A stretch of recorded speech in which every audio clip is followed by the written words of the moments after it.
మాయ జింక కథ. ఒక చిన్న పచ్చటి పల్లెటూరిలో ఇద్దరు పిల్లలు ఒక మాయమైన జీవిని కనుగొన్నారు. ఇది వారి దయ, ధైర్యానికి గుర్తుగా నిలిచిన కథ. అడవిలోంచి వచ్చిన అద్భుత జంతువు కథ. ఒక చిన్న పచ్చటి పల్లెటూరిలో రవి అనే అబ్బాయి, శైలు అనే తెలివైన అమ్మాయి ఉండేవారు. వాళ్ళిద్దరూ మంచి స్నేహితులు. రోజూ స్కూల్ తర్వాత వాళ్ళు అడవిలోకి వెళ్లి పక్షుల శబ్దాలు వింటూ, చెట్ల మధ్య ఆడుకుంటూ ప్రకృతిని ప్రేమించేవారు. అడవి వాళ్లకు ఒక పెద్ద మాయల ప్రపంచం లాంటిది.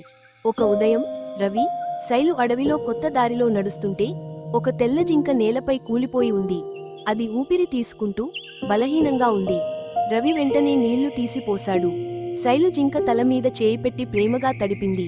ఆ జింక కళ్ళు తెరిచి మెరుపులతో మెరిసిపోసాగింది. వెలుగులో అది మాట్లాడడం మొదలుపెట్టింది. ధన్యవాదాలు పిల్లలు అని మృదువుగా అంది. నేను మాయ జింకను. మీ మంచితనానికి బహుమతిగా మీకు ఒక కోరిక నెరవేర్చగలను. కాని రవి, శైలు స్వార్థంగా ఏమీ కోరలేదు. ప్రతి ఒక్కరూ ప్రకృతిని ప్రేమించాలి, జంతువులకు సహాయం చేయాలి అని వాళ్ళు అన్నారు. మాయ జింక చిరునవ్వుతో చూసింది. మీ దయ మనుషుల్లో మార్పు తేనుంది.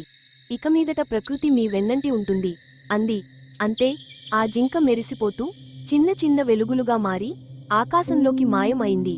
ఆ రోజు నుంచి రవి, శైలు చెట్లు నాటడం మొదలుపెట్టారు. జంతువులకు నీళ్లు పెట్టారు. గ్రామంలో పిల్లలందరికీ ప్రకృతి ప్రేమ గురించి, జంతువులపై దయ చూపడం గురించి చెప్పసాగారు. వాళ్ల చిన్న కళ్లలో పెద్ద కలలు ఉన్నాయి. ప్రపంచాన్ని ప్రేమతో మార్చగలిగిన రెండు చిన్న మనసులు, రవి, శైలు.